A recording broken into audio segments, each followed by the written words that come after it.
सोचता हूँ कहूँ जादुई रंग में एक दिन नागहां कोई ऐसी गजल, शेर पढ़ते हुए आसमां से उतरने लगे देवियां, कोई ऐसी गजल, कोई ऐसी गजल खेत में लड़कियां फूल चुनते हुए गुनगुनाए जिसे, गुनगुनाए जिसे फूल चुनते हुए खेत में लड़कियां, कोई ऐसी गजल। काश मैं कह सकूं अपने रंगीन ख्वाबों में डूबी हुई लड़कियां जब पढ़ें, और पढ़ते समय ख्वाबगाहों में उड़ने लगे तितलियां, कोई ऐसी गजल।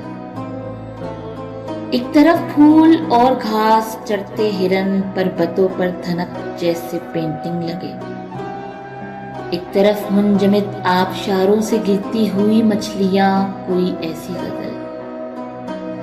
कोई ऐसा सुखन एक एक लफ्ज में जिसकी तासीर हो मैग्नेट की तरह, जब मैं पढ़ने लगूं भूल जाएं दुकानदार सूदों से यहाँ, कोई ऐसी गजल।